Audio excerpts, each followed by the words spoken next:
अस्सलाम वालेकुम guys, welcome to my YouTube channel. आज की इस वीडियो हम करेंगे CS 504 क्विज़ नंबर 2 को सॉल्व। स्टार्ट करते हैं हम क्विज़ को। अगर कोई स्टूडेंट पेड क्विज़ करवाना चाहता है तो आप मुझसे कांटेक्ट कर सकते हैं जीमेल पे। जीमेल आईडी है irsalakhtar@gmail.com।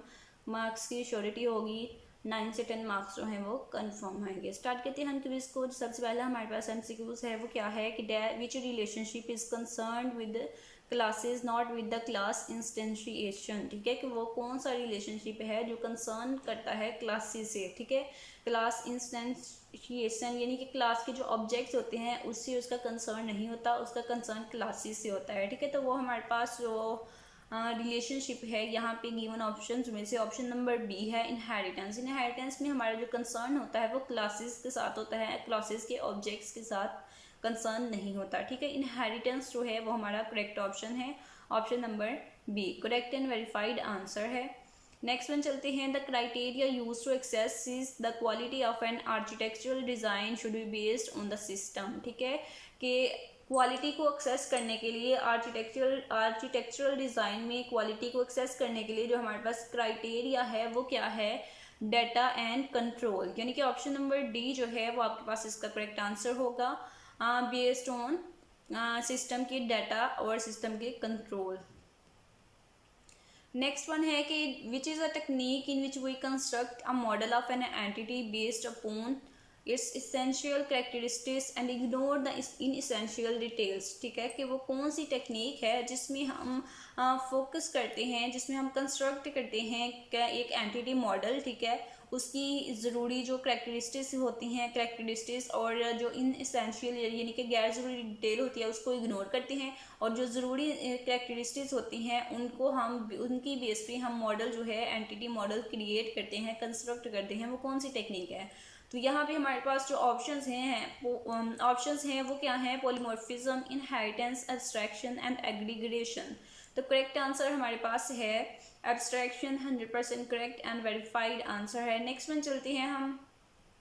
ऑप्शन नंबर 4 क्या है कि in sequence diagram the objects are organised in are dash line and events are in are dash time line. ठीक है, कि सीक्वेंस डायग्राम में ऑब्जेक्ट्स जो हैं वो ऑर्गेनाइज किए जाते हैं डैश लाइन में, और इवेंट जो हैं उनको ऑर्गेनाइज करते हैं हम डैश टाइम लाइन में। अब आपको पता होना चाहिए कि सीक्वेंस डायग्राम जब हम बनाते हैं तो ऑब्जेक्ट्स को हम ऑर्गेनाइज करते हैं हॉरिजॉन्टल लाइन में, और इवेंट्स को हम ऑर्गेनाइज करते हैं वर्टिकल लाइन में। यानी कि ऑप्शन नंबर बी जो है वो आपके पास इसका करेक्ट एंड वेरीफाइड आंसर होगा। नेक्स्ट चलते हैं। Whole part structure is also called. ठीक है, तो होल पार्ट स्ट्रक्चर जो है उसका दूसरा नेम क्या है, उसको हम क्या कहते हैं, वो हमने बताना है। तो होल पार्ट स्ट्रक्चर है हमारे पास एग्रीगेशन, यानी कि option number A is the correct answer, aggregation. Next one चलते हैं। Transactions are the dash date must be remembered through time. ठीक है, ट्रांजैक्शंस जो हैं वो डैश हैं जो याद रखी जाती हैं, रिमेंबर्ड थ्रू टाइम, टाइम के साथ याद रखी जाती हैं। ठीक है, तो वो ट्रांजैक्शंस जो हैं वो इवेंट्स होते हैं। ठीक है, ऑप्शन नंबर डी जो है वो हमारे पास करेक्ट आंसर होगा, transactions are events. Next one है। In the architecture trade off analysis method the architectural style should be described using the dash. ठीक है, कि architecture trade off analysis method जो है उसमें हम आर्किटेक्चरल स्टाइल जो है उसको डिस्क्राइब करते हैं किसको यूज़ करके, तीनों को यूज़ करके, data flow view, module view and process view. यानी कि ऑप्शन नंबर डी जो है वो आपके पास इसका करेक्ट आंसर होगा, ऑप्शन नंबर डी।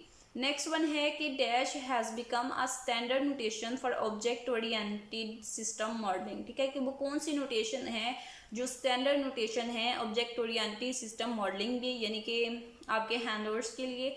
तो वो है आपके पास ऑब्जेक्ट ओरिएंटेड के लिए UML। ठीक है, UML यूनिफाइड मॉडलिंग लैंग्वेज जो है वो एक स्टैंडर्ड नोटेशन है।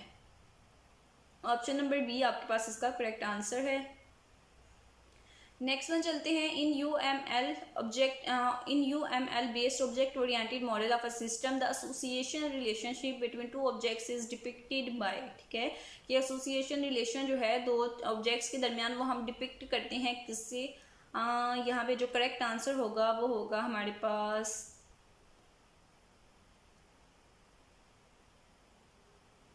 ऑप्शन नंबर एसोसिएशन है, तो एसोसिएशन को हम स्ट्रेट लाइन से करते हैं। ऑप्शन नंबर सी आपके पास इसका करेक्ट एंड वेरीफाइड आंसर है। स्ट्रेट लाइन से आप एसोसिएशन को शो करते हैं। Next one and last one MCQs हैं। In order to determine the role and responsibilities of identified objects we need to consider the which of the following steps.